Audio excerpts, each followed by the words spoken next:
While hiking, in the case of a landslide, you must remain level-headed and adhere to certain maintenance procedures in order to stay alive.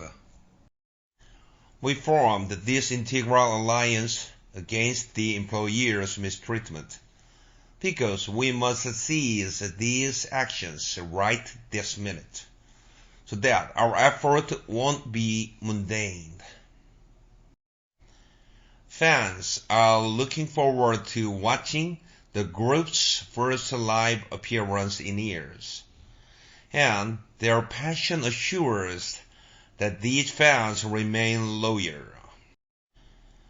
An ignorable thief barely avoided being sentenced to death, but he was banished to another country on barefoot.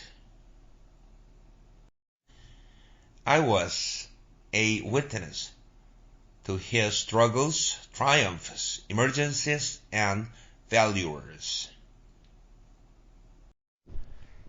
A widow found the stufffish high on the shelf, so she asked the clerk that she could get a ladder and catch it.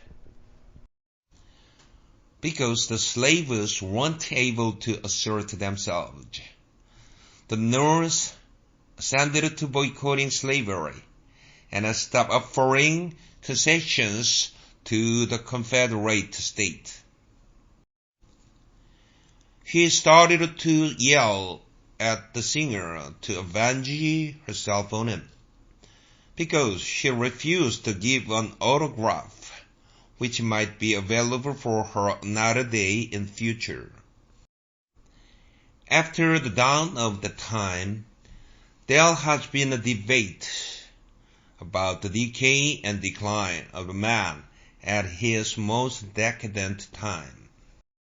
The professor assigned his student a paper on the asymmetrical nature of atom and told them to cite truthful works and not to use any colloquial language. You must allude to his annoying mannerism now, or else it won't languish, but continue to nag and lade you.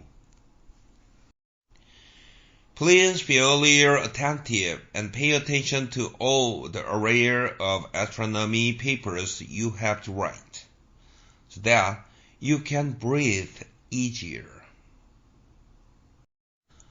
For my research project on cattle farms, I went to the library and read a concise article on how farmers herd and capture cattle into man-made fences. In front of the faculty, the student is denying plagiarism by stating that he used extra creativity and that his paper is credible. The indignation of our forefathers was the fuel for their defiance and the decree for the independence. Questions have arisen from victims and their families about who is responsible for these avoidable accidents. Although I would have a guilty conscience, it is good to avoid the weed protesters in their consecutive walks, because it will only keep me awake at night. This art piece of the Immortal Army arouses great interest because it talks about the immoral nature of the enemies. Ethics begins with being conscious of how we choose to behave, such as being frank and honest. A crutched man beckons and leads me beside the crust of the crumbling building,